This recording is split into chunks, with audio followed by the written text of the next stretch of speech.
दुःख भने के हो थाहा छ? के लाग्दो फिल्म हेर्न नपाउनु पनि दुःखै हो। दुःख हो नि, किनभने मनको इच्छा पुरा गर्न पाइँदैन। बिहान बिहान उठेर यहाँ पढ्न आउनु यो पनि दुःखै हो। कहिलेकाहीँ उठ्नै मन लाग्दैन, यो पनि दुःख हो नि। दुःख भन्ने कुरा सिर्फ अरू नै होइन, दुःख र सुख बिनाको जीवन। तपाईहरुलाई सबैलाई मेरो आग्रह के दुःख र सुख बिनाको यदि कसैको जीवन छ भने त्यस जीवन नै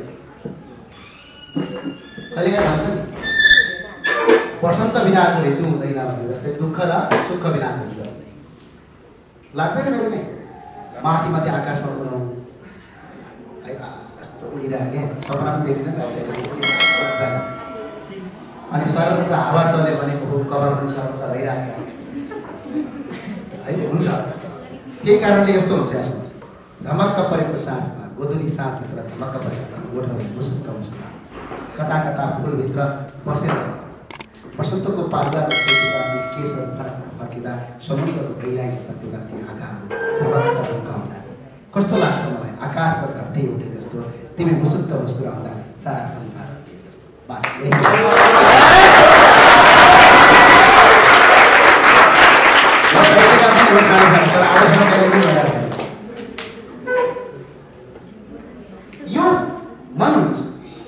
यो मन हुन्छ नि बडा अचम्म हुन्छ। संसारको सबभन्दा गतिशील मन। यसो आँखा चिम्लिनुहोस् त अमेरिका घुमेर आइहाल्यो यसो चाइना दुनियाँ दुनियाँ दुनियाँ दुनियाँ सेकेन्डमै सकिन्छ। मनभन्दा सबैभन्दा बढी मनभन्दा शक्तिशाली मनभन्दा सबभन्दा छिटो कुद्ने विश्वको सबभन्दा छिटो कुद्ने रेकर्ड बनाएको छ। रकेट के भन्छ रकेट भन्दा फास्ट हुन्छ मन। एकैछिन तपाईँको आफ्नो जन्मघर पुगिहाल्नु एकैछिन यहाँ हुन्छ एकैछिन उता हुन्छ। कहिलेकाहीँ भन्छ नि मन नै हो जीवन मन नै हो प्राण मन नै हो जीवन मन नै हो प्राण प्राणभित्रको प्राण जीवनभित्रको जीवन। कसले देख्छ मनलाई कस्तो हुन्छ मनको स्वाद? न त रातो हुन्छ न त मनको स्वाद कस्तो हुन्छ, न त पिरो हुन्छ न त तितो हुन्छ न त गुलियो हुन्छ। कसले देखेको छ मनलाई जसको रङ कि त रातो कि त पहेँलो कि त हरियो। तर यो मन यस्तो हुन्छ यति मिठो र यति तितो। मन मिठो भयो भने जीवन सुन्दर हुन्छ, मन तितो भयो भने दुःख लाग्छ। दुःख नै मन हो मन नै दुःख हो मनभित्र नै रमाउनु रमाउनु हो मन नै मनोरञ्जन हो मन नै सबै हो। मन नभएका केही पनि हो मन नै सबै चिज।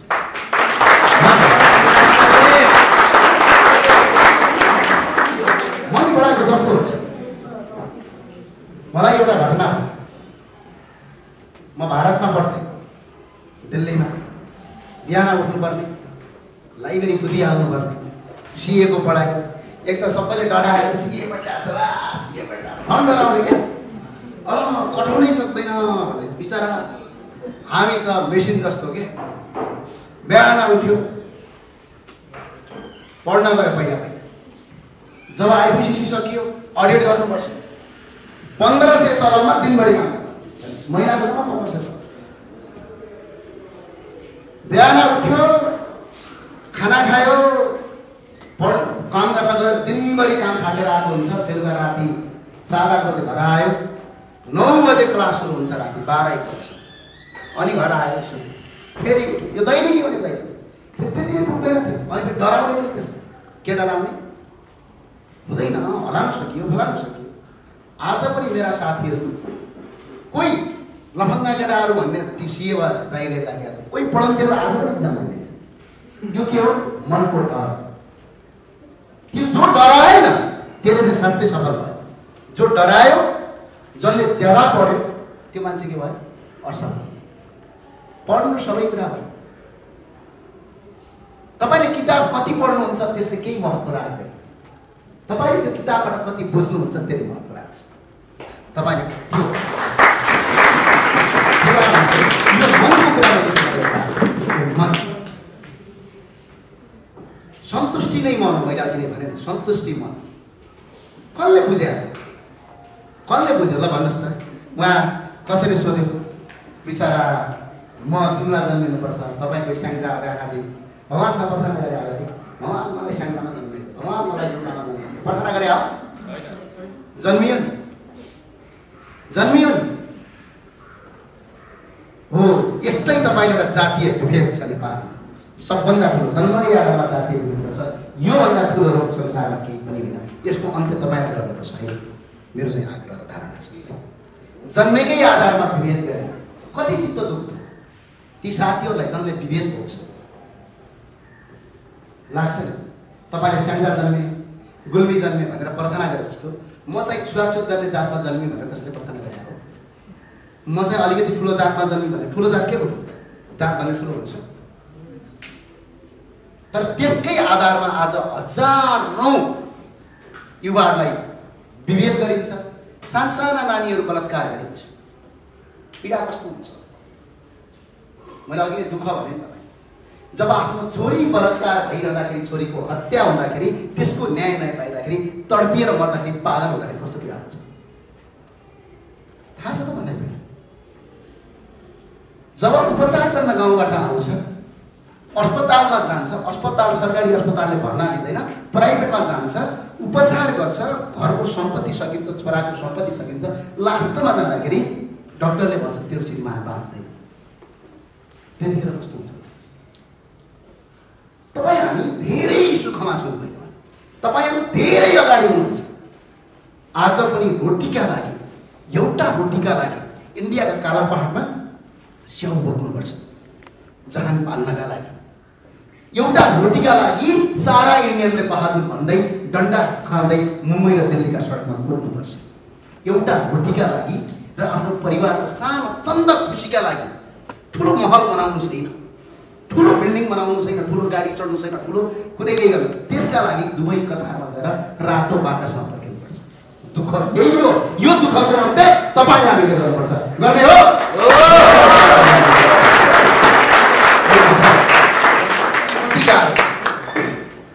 धेरैले भन्ने गर्छन् दुःख लाग्छ। तपाईँहरू बाहिर हुन्छ, गर्लफ्रेन्ड बाहिर होइन, रमाइलो साँच्चै रमाइलो लाग्छ।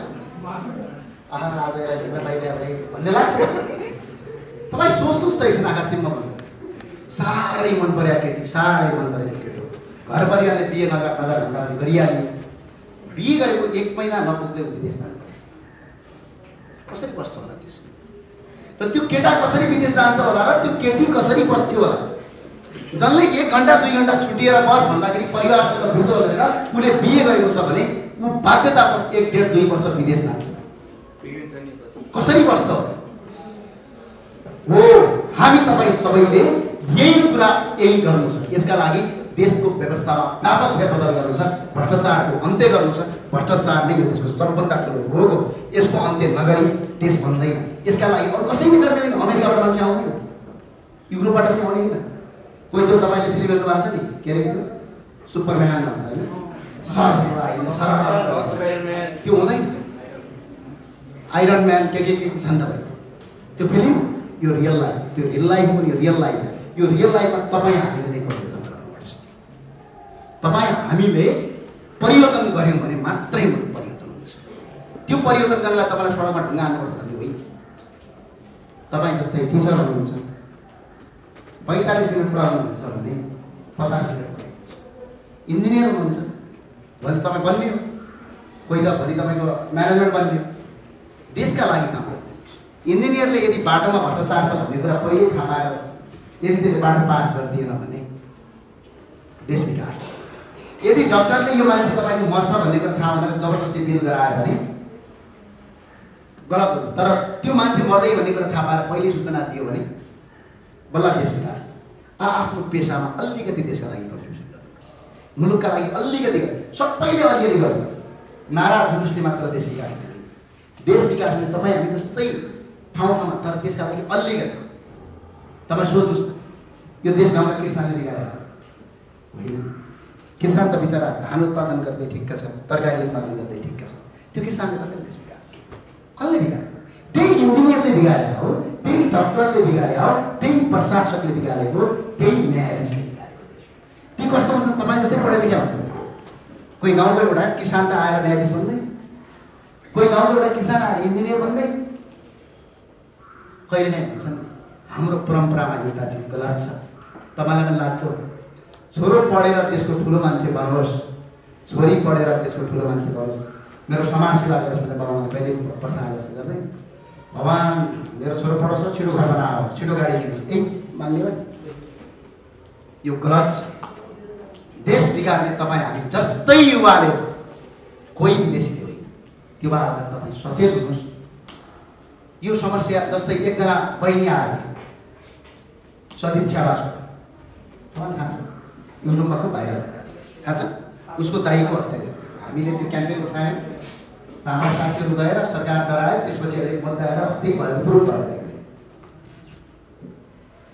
त्यो बहिनी पनि तपाईँ जस्तै हो। जब उनको दाइको हत्या भएर त्यस्तो भएपछि मात्र उनलाई देशको बारेमा महत्त्व थाहा भयो। तर सदिच्छा बासबाट जस्ता आज हजारौँ बहिनीहरू पीडित छन्। तिनको कुरा कहिले हामीले सुनेका छौँ। यसको मतलब यो होइन भोलि तपाईँलाई समस्या आउँदैन भन्ने होइन, समस्या तपाईँलाई आउँछ, जसरी पनि घुमेर आउँछ। तर त्यो समस्याको समाधान गर्न तपाईँहरू सजग हुनुपर्छ। तपाईँले आफ्ना लागि भन्दा अर्काका लागि काम गर्नुभयो भने तपाईँ सफल हुनुहुन्छ। पैसा कमाउने कहिले पनि तपाईँ पैसाका पछाडि नदौड्नुहोस्।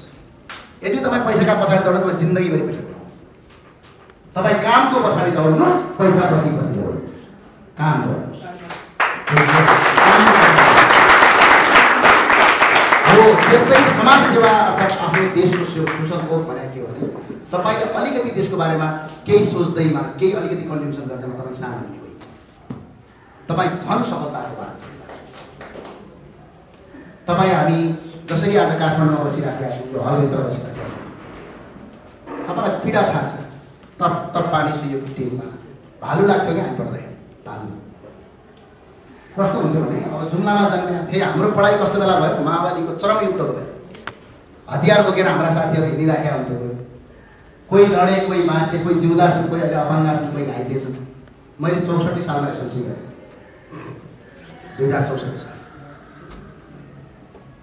पुरा त्रास हुन्थ्यो। आज राति आयो माओवादीको सेना छपक्क बस्यो, खाना खुवायो। त्यसको एक दिन पुग्या हुँदैन सरकारको सेना आउँथ्यो अनि कुटेर राख्थ्यो। अघिल्लो दिन आयो माओवादी कुट्यो। गाउँमा यस्ता घटना भइरहेको। अनि हामी चाहिँ कसरी पढ्थ्यौँ भने आजकल त हामी पढ्दै पढेको छ। मेरो बिहान उठ्ने, मकै गोड्ने, 8 बज्छ, बिहान 6 बजे उठ्यो, मकै गोड्यो, 8 बज्छ, घर आयो। मेरो ठुलो दाइ हुनुहुन्थ्यो, उहाँले रोटी बनाउनुहुन्थ्यो। मेरो आमा बिहानपट्टि जानुहुन्थ्यो, खेतमा काम गर्नुपर्थ्यो। अनि दाइले रोटी बनाएर हुन्छ, दाइ चाहिँ 10 क्लास पढ्ने, 6 क्लास पढ्ने, म चाहिँ 2 क्लास। दाइ चाहिँ 10 क्लास पढ्ने, म चाहिँ 6 क्लास पढ्ने। अनि 4 वर्षको ग्याप थियो दाजु। दाइले खाना बनाउने, रोटी हाल्नु, मैले गएर खाने। अनि त्यसपछि 1.5 घन्टाको बाटो उकालो, जहाँ आज पनि भालु लाग्छ। जब मकै अलिकति पाक्न सुरु गर्थ्यो भालु आइहाल्थ्यो। त्यो बाटोबाट 1.5 घन्टा हिँडेर हामी स्कुल जान्थ्यौँ र त्यहाँ पढ्थ्यौँ। र त्यो पढाइको सिलसिलामा त्यो स्कुलमा पढ्ने मान्छेको सपना के हुनसक्छ? त्यो स्कुलमा पढ्ने मान्छेको सपना सिर्फ के हुनसक्छ? कि त ड्राइभर बन्ने, कि त गर्ने हुन्छ। तर त्यही स्कुलको प्रोडक्ट अहिले यातायात व्यवस्था विभागको डिजी गर्नुभएको पहिला त्यही स्कुलको त्यही स्कुलको प्रोडक्ट अहिले काठमाडौँको साइड पुग्यो। त्यही स्कुलको प्रोडक्ट अहिले दाङको पुग्यो। र त्यही स्कुलको प्रोडक्ट म ज्ञानेन्द्र साई पनि।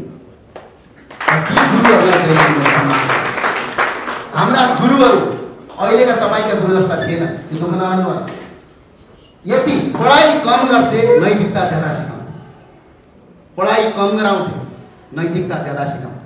त्यही नैतिकताको पाठले नेपालको सबभन्दा सानो उमेरमा, जम्मा 37 वर्षको उमेरमा नेपालको सहसचिव गणराज्यमा हाल्छ। नेपालको सबभन्दा सानो उमेरका मान्छेहरू म ज्ञानेन्द्र साई एउटा क्याम्पेन अन्त देशहरूलाई राखेका छु। सायद त्यही गुरु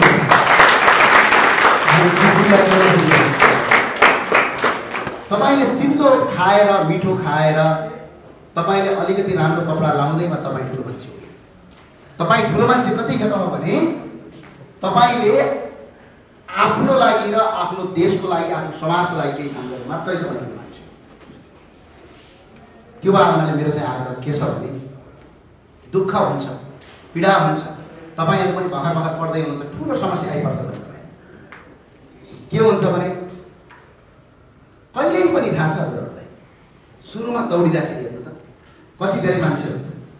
धेरै मान्छे हुन्छन् दौडिनलाई लान लागेको हुन्छ। यसो हेऱ्यो सबैको थोप्ला हेऱ्यो सबैको अनुहार हेऱ्यो सबैले जिल्ला जस्तो लाग्छ। दौडिन सुरुमा त सबै फास्ट दौडिन्छ, सबै दौडिराखेका हुन्छ नि। तर जब बिचमा पुगिन्छ नि, बिचमा पुगेपछि दौडिन सक्नेले मात्र दौड दिन्छ, अरू सबै त्यही हारेर बस्छ। यो तपाईँको शिक्षा पढाइ तपाईँले सबै दौडिन सक्नु पर्यो। सबै सुरुमा अहिले मजा आउँछ स्टार्टिङमा, छोड्ने भनेको अहिले पनि तपाईँ बिचमा त्यो भएर तपाईँको मेन्टालिटी अहिलेदेखि के तयार पार्नुपर्छ भने मैले अघि नै भने तपाईँको दिलले काम गरे हो कि दिमागले। अहिले पनि आग्रह गर्छु, बरु यही कलेजमा अरू फ्याकल्टिज होला, यदि तपाईँको दिमागले दिलले म यो गर्न सक्दिनँ भनेर हातै नहाल्नुहोस्, हात नै नहाल्नुहोस्। तपाईँ बिएचएम गर्दै ठुलो संसारको विश्वको उत्कृष्ट थोरै हुने। तपाईँ बिएचएममा खतरासँग राम्रोसँग दिलले काम गरेर जब तपाईँ उत्कृष्ट भयो उत्कृष्ट हो, पढ्दैन उत्कृष्ट हुने त होइन। तपाईँ बिबिए पढ्दैमा सबै अलिअलि यसरी साथ हुन्छन् भन्ने छैन। जब तपाईँको दिलबाट काम गर्नुहुन्छ, तपाईँ सानो काम गरेर तपाईँ सफलताको शिखरमा हुनुहुन्छ। त्यही भएर मैले भनेको के भने यो दौड हो, यो दौडमा आत्तिने होइन। जब दिलले काम गर्छ त्यो दौड जितिन्छ। त्यसका लागि तपाईँ सबैलाई मेरो आग्रह के छ भने यदि दिमागभन्दा पनि दिलले गरेको काम छ भने मात्रै गर्नु, होइन भने तपाईँ असफलताको बाटोमा लाग्नुहुन्छ, तपाईँ फ्रस्ट्रेट हुनुहुन्छ अनि तपाईँ असफलताको बाटोमा लाग्नुहुन्छ। हामी दिल्लीमा पढ्दाखेरि दुईवटा हुन्छ। तपाईँको कोही दाजुभाइहरू सिए पढ्नु भएको छ? प्रत्येक वर्ष 2 देखि 3 जना मान्छेले सुसाइड गरेका छ दिल्लीको लक्ष्मीनगरमा। अहिले पनि अहिले चाहिँ पछिल्लो वर्ष के हो मलाई म अहिले त्यति अपडेट छैन। 2018-17 आइपुग्दाखेरि प्रत्येक वर्ष 2 या 3 जनाले सुसाइड अटेम्प गर्छ नेपाली विद्यार्थी। करिब 11,000 भन्दा बढी विद्यार्थी छ सिए। कहिले गर्छ थाहा छ? रिजल्ट आउँदाखेरि सुसाइड होइन, इक्जाम सुरु हुनुभन्दा अगाडि। त्यो अलिक अचुरो छ क्या त्यसमा। अरू सबै के छ भने रिजल्ट आइसकेपछि फेल पास गरेर सुसाइड गर्छ, त्यहाँ चाहिँ इक्जाम आउनुभन्दा अगाडि सुसाइड गर्छ। त्यो कसले गरे थाहा छ? डर। बाबा त्यो भोलि इक्जाम दिए भइदा भए ऊ त पास पनि त हुन सक्थ्यो, ऊ फेल पनि त हुन सक्थ्यो। उसले ट्राई नै नगरेर रिजल्ट इक्जाम दिनभन्दा अगाडि नै मर्दिन्छ। डर भन्ने कुरा यति खराब चिज हो कि संसारको। डर भनेको यस्तो चिज हो, तपाईँको औषधि खाएर मान्छे मर्दैन नि, सुसाइड गरेर मर्दिन्छ। दुनियाँको सबभन्दा ठुलो रोग भनेको डर।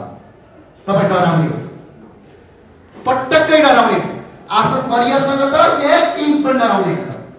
तपाईँ मजाले, अघि नै भने मजाले डराएर कुनै पनि काम गर्नुहुन्छ भने तपाईँ बाबा म फेल भइहाल्छु कि म भोलि चाकरी पाउँदिनँ कि ओहो बाबा यसो हुँदैन। मैले अघि नै यहाँको म्यानेजमेन्टलाई पनि भने बिबिए पढ्ने विद्यार्थीलाई सबैभन्दा बढी प्र्याक्टिकल गराउँछ, त्यहाँबाट डर हटाउँछ। तपाईँ देख्नु भएको छ टक हान्छ अनि यत्रो डिक्सनरी बोकेर आइरहेको हुन्छ, हिन्दीमा बोल्छ।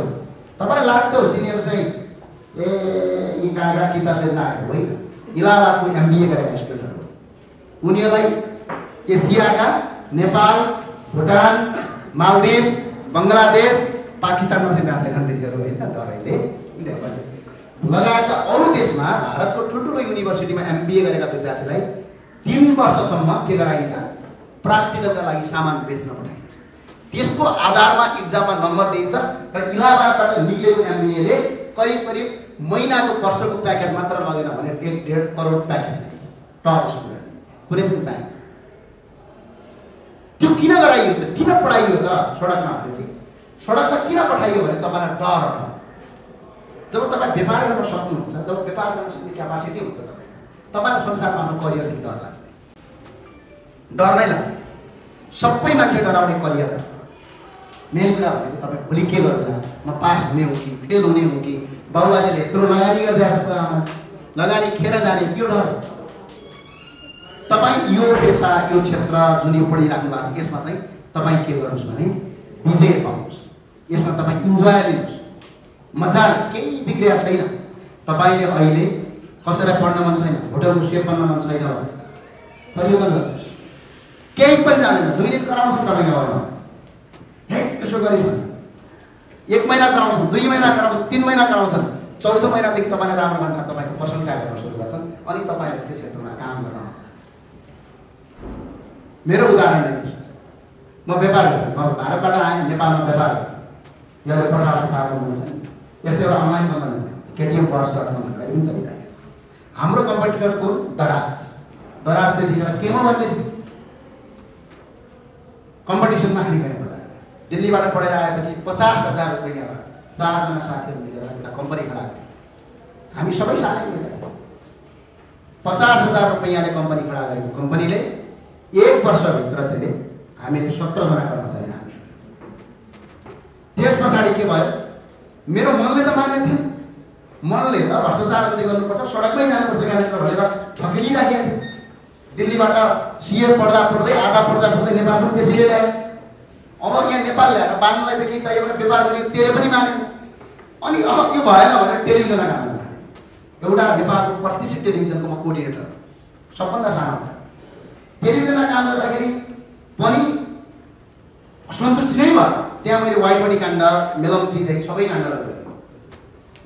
एउटा त्यहाँ पनि भयो। त्यहाँ पनि नभएपछि के भयो, त्यो मनले मान्नै मानेन। क्या धकेली ल्याएर लास्टमा के गरेर सडकमै पुर्यायो। सडकमा पुर्याउँदाखेरि बेलुका मेरो बुवा गएर घर रुनुभएको। दिनमा यत्रो व्यापार गर्छस्, यत्रो पैसा कमाइ हुन्छ, सबै कुरा छोडेर त चाहिँ सडकमा गएर दिनभरि घुमेर हिँड्छस्, कहिले त सकिस् बाबु, बर्बाद गरिस् भन्दा रिस उठ्यो। कराएँ बुवा, आफूले जन्म दिने बुवा, मेरो आमा हुनुहुन्छ, बुवालाई कराएँ। बुवा पनि घुम्नु 2-4 दिन मसँग बोल्नु भएन, 4-5 दिन बोल्नु भएन। त्यसपछि मेरो घर सुर्खेतमा छ, सुर्खेत पठाइदिएँ। म सडकमा राख्दिनँ, किनकि मलाई लाग्थ्यो कि एक दिन नेपालका जनताले भ्रष्टाचारको बारेमा बुझ्नेछ र आवाज उठाउनेछ। त्यसपछि म सुर्खेत गएँ। सुर्खेतको एउटा आमसभामा सम्बोधन गर्दै प्रहरीले मलाई आक्रमण गरेर खुट्टासम्म हाल्थ्यो।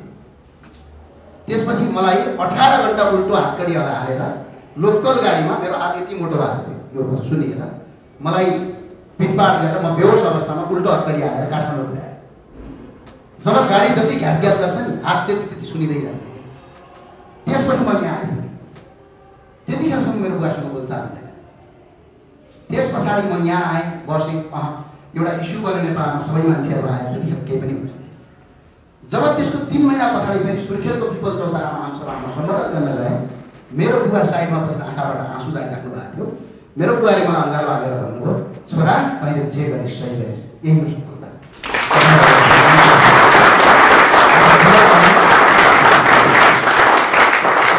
बुवा आमा आज केही हुँदैन। संसारको सबभन्दा ठुलो कुरा भनेको पिता र माता हुन्छ। कहिले पनि बाबुआमालाई अपमान नगर्नु, मेरो तपाईँ सबैलाई आग्रह छ। बाबुआमा भन्दा ठुलो संसारमा कोही पनि हुँदैन। तपाईँलाई कराउँछन्, किन कराउँछन्? कराउनको एउटा कारण हुन्छ, भोलि यो असफलताको बाटोतिर जान्छ कि तपाईँलाई चिड्याएको होइन। कस्तो फिल हुन्छ होला?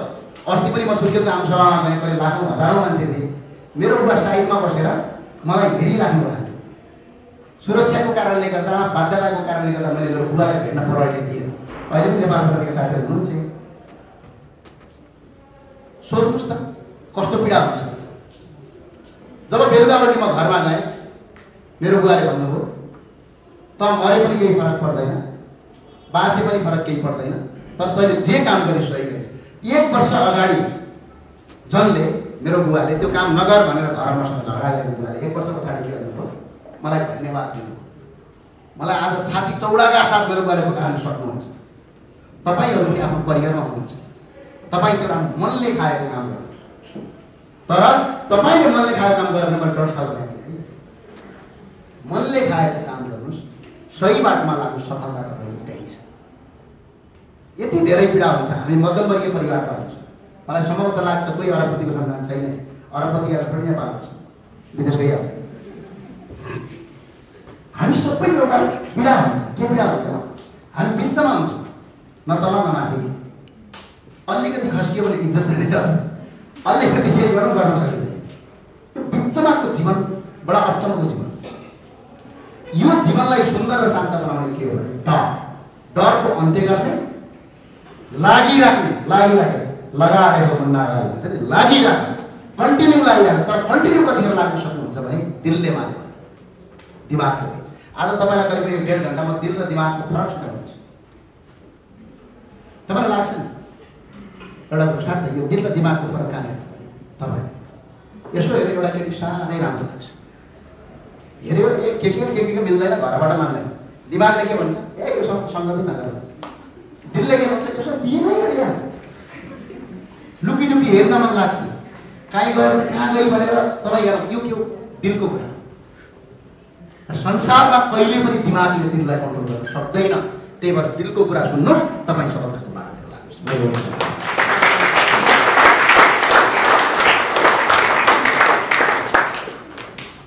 को छ पूर्वबाट को छ पैसाहरू खाउँदा कहाँबाट हो बाबु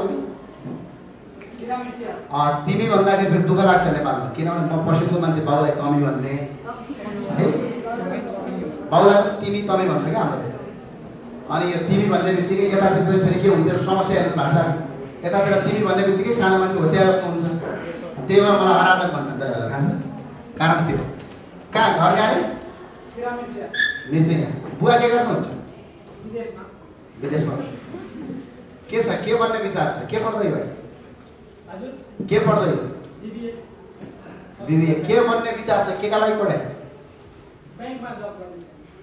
बस त्यति हो त्यहाँभन्दा अरू केही छैन के छ ब्याङ्कमा जस्तै पनि जब गर्छ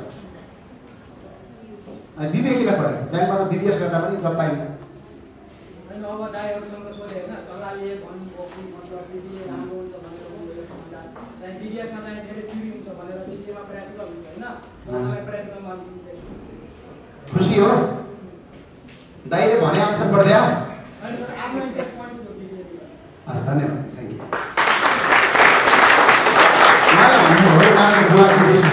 यो हरेक घरको कुरा हामी किन विदेश छौं भनेपछि हामीले यो देशमा उत्पादन गरेका सामान प्रयोग गर्न सक्छौं मैले पनि सकेका छैन हामी विदेश हुनुको एउटा मात्रै कारण के हो भने देशमा हामीले सही किसिमको रोजगारी सृजना गर्न सक्छौं तपाईलाई लाग्छ हुन्डाई कम्पनीको गाडी बेचेर देश विकास हुन्छ हुँदैन एलजीको फ्रिज बेचेर हुँदैन स्यामसङको मोबाइल बेचेर किन हुँदैन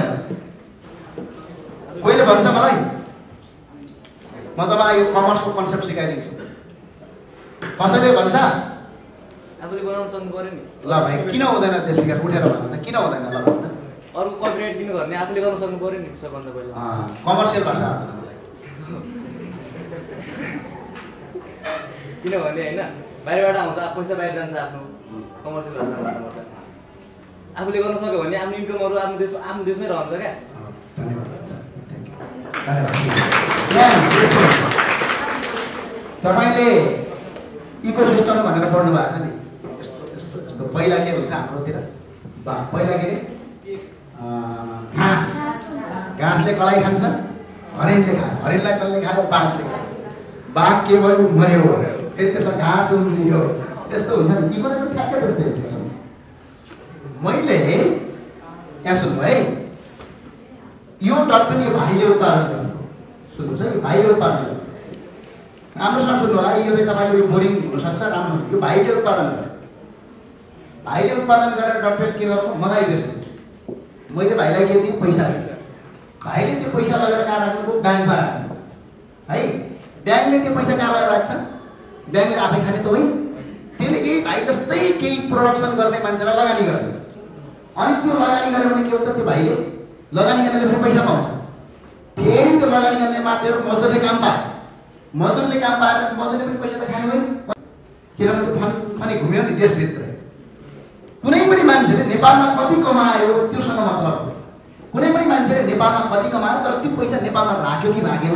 त्यसले महत्त्व राख्छ हाम्रो देशमा यसरी घुम्ने हो कि जस्तो अहिले विनोद चौधरीले सिजीबाट पैसा कमाउनुको चाउचाउ गयो बेचेर नेपालकै ब्याङ्कमा राख्नु कतिको पैसा विनोद चौधरीले खाने के हो बिहान बेलुका विकास हाल्दै पैसाको नोट त चलाउने होइन नि त होइन त्यो पैसा ब्याङ्कमा जम्मा हुन्छ त्यसरी विकास भएर सर्कल हुन्छ तर विडम्बनाको हाम्रो देशमा के छ त्यो ब्याङ्क नै पैसा जम्मा नहुन पाउँदै त्यो इकोसिस्टमलाई ठ्याक्क त्यो साइकललाई क्रस गरेर पैसा के जान्छ विदेश गयो जस्तो एलजीका फ्रिज टिभी हुन्डाई कम्पनीका गाडीहरूबाट जति पनि पैसा सबै विदेश जान्छ अनि पैसा विदेश गएर उनको देशमा त्यो सर्कल बन्छ हाम्रो देशमा के हुन्छ पखाला लागेको मान्छे जस्तो पखाला लागेको मान्छेले माथिबाट पानी खान्छ तलबाट जान्छ जति खायो पनि हुँदैन नि पखालालाई रोक्ने औषधि भनेको भ्रष्टाचारको न्यूनीकरण शासन व्यवस्थाको परिवर्तन हो त्यसैमा हामी लागेका छौँ यो पखाला रोक्नुपर्छ त्योमा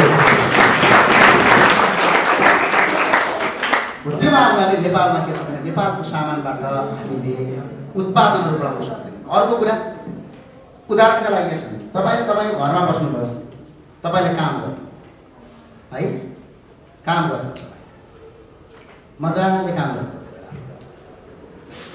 खन्नुको बारी, अनि घर थियो, घरलाई चम्किलो बनाउनु भयो, लिपपोत पनि गर्नुभयो, अनि अगाडिको करेसाबारी चट्ट हरियो बनाउनु भयो। पहिला एकजना मान्छे तपाईँको घर किन्न आएको थियो, त्यो मान्छे घर किन्न आउँदाखेरि म 2 लाख रुपियाँ दिन्छु या 10 लाख रुपियाँ दिन्छु, म 10 लाखमा दिन्छु। तपाईँलाई 10 लाखमा बेच्न मन लाग्यो। अब यो 10 लाख होइन, यो घरलाई अब म महँगोमा बेच्छु भन्दा तपाईँले के गर्नु पर्यो? त्यो घरलाई लिपपोत गर्नु पर्यो, करेसाबारी बनाउनु पर्यो, चट्ट तपाईँले कता कता कुवा परेको छ सबै टाल्नु पर्यो, कलर सलर लगाएर चम्किलो बनाउनु। अर्को मान्छे आयो, तपाईँले 20 लाख 10 लाख फाइदा भयो। त्यो घर कसरी ज्यादा बढी बिक्री भयो? यो अलिक सिरियसली सुन्नु होला है। किन भयो? त्यसलाई तपाईँले चम्काउनु भयो, त्यसलाई माया गर्नुभयो, त्यसलाई प्रेम गर्नु। यो हाम्रो देशको सम्पत्ति के हो? हुन्डाई कम्पनीको गाडी हो? के हो सम्पत्ति? हाम्रो देशको सम्पत्ति के हो? हाम्रो देशको सम्पत्ति जङ्गल हो, हाम्रो देशको सम्पत्ति जडीबुटी हो, हाम्रो देशको सम्पत्ति पानी हो, हाम्रो देशको सम्पत्ति धर्म संस्कृति हो, हाम्रो देशको सम्पत्ति सगरमाथा हिमाल आरोह हो। त्यही हो नि हाम्रो देशको सम्पत्ति। त्यो सम्पत्तिलाई हामीले चम्काउन सकेका छौँ? काठ बेचेर पैसा कमाउन सकिन्छ? काठ बेच्न दिन्छ नेपालमा? बन्द। अहिले पनि सरकारले हाल्नु भएको छ नि, यो टायल स्थल ढुङ्गा बेच्यो भने गुन्डा हुन्छ यो देशमा, टायल बेच्यो भने व्यापारी, मार्बल बेच्यो ढुङ्गा बेच्यो भने गुन्डा हुन्छ, टायल बेच्यो भने व्यापारी। नेपालको मार्बल उत्पादन गर्यो भने माफिया हुन्छ, राजस्थानको मार्बल बेच्यो भने ठुलै व्यापारी हुन्छ है। विदेशी चुरोट बेच्यो भने ठुलो मान्छे हुन्छ, नेपालमा बनेको ती सामान बेच्यो भने त्यो सानो मान्छे हुन्छ। जडीबुटी बेचेपछि जेल जाने, ब्रान्डेड रक्सी बेच्यो भने के हुने? ठुलो व्यापारी बन्ने, लोकल रक्सी बेच्यो भने अपराधी बन्ने। यो देशको कानुन छ। हामी के चाहन्छौँ भने अबको युवा पुस्ता यो कानुन ठ्याक्कै परिवर्तन गर्न चाहन्छौँ।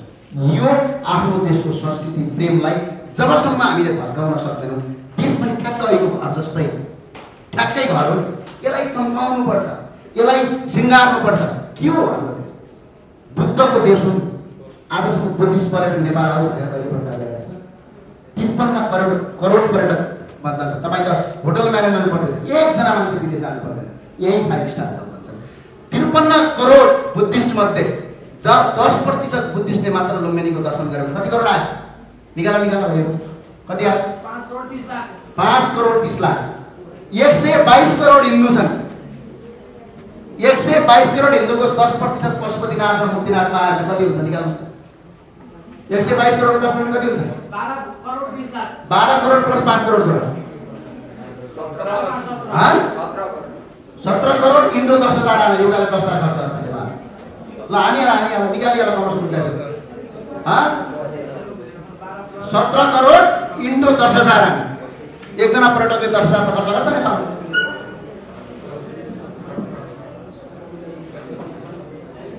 ल निकाला त पछाडिका भाइहरू, अगाडिको यो ग्रुपले पनि निकाला है। 17 करोड इन्टु 10,000 आयो।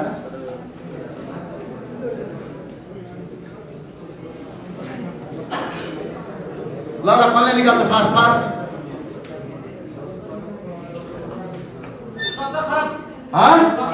17 खरब रुपैयाँ टुरिस्ट धार्मिक पर्यटक मात्र यो देशमा भित्राउन सकिन्छ। अनि तपाईँ विदेश जानुपर्छ। दुबई कतारमा होटल म्यानेजमेन्टको काममा जानुपर्छ। हामीले के गरेका छौँ थाहा छ? सुनको थाल समातेर भिख मागिराखेका छौँ। थाल सुनको छ, समातेर भिख मागिराखेका छौँ। अब तपाईँ हामी जस्ता युवाले सुनको थाललाई चिनेर सुनको थाल बेच्न सक्नुपर्छ। यसका लागि हामी लडिरहेका छौँ।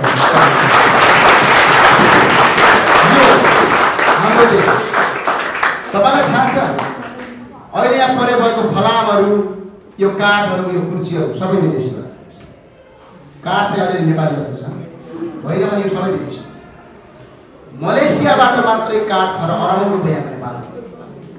यहाँ सुन्नुहोस् त, म एकचोटि पश्चिम नेपाल गएको थिएँ, सुर्खेतमा एउटा ठुलो रुख थियो, रुख सुकेको थियो, घरको पछाडि।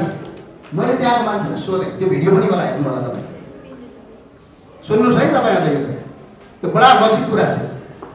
मैले सोधेँ, आमा यो रुख तपाईँ बेच्न पाउनुहुन्छ? बेच्न पाउँदैन। त्यसो भने यो रुख तपाईँले आजको बजारको रेटमा बेच्नु भने कति कमाउनुहुन्छ आमा भन्दा मलाई कति भन्नुभयो? धेरै आएन भने बाबु 8 लाख रुपियाँ जति आउँछ सालको रुख है। त्यसपछि मैले त्यो आमालाई सोधेँ, तपाईँको श्रीमान कहाँ हुनुहुन्छ आमा? मेरो श्रीमान हिमाचलमा काम गर्न जानुभएको छ। भारतको हिमाचल काला पहाड भन्छ। कति कमाउनुहुन्छ आमा भनेको महिनाको 10,000 आइसी पठाउँछ, नेपाली 16-17-20,000 हुन्छ।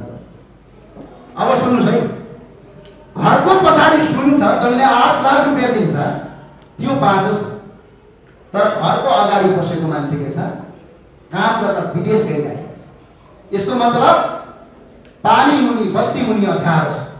बत्ती बलेको छ, अँध्यारो छ। त्यो अरे सरकारको नीति परिवर्तन गर्नुपर्छ। एउटा रुख काटेर 2टा रुख लगाउनु, देशमा खरबौँ आम्दानी हुन्छ। यो गर्नु छ। अमेरिकाका लागि हामीले रुख जोगाइदिनु पर्ने, युरोपका लागि रुख, उनीहरूले चाहिँ फ्याक्ट्री खोलेर कार्बन डाइअक्साइड बनाउनु पर्ने, हामीले चाहिँ उनीहरूको लागि रुख जोगाइदिनु पर्ने। अनि डलरहरू आएर के गर्ने? हामी नेपालको धर्ममा नारा गर्दै हिँड्नु पर्ने। हामी बिल्कुलै गलत बाटो हिँड्छौँ। अर्को कुरा सुन्नु,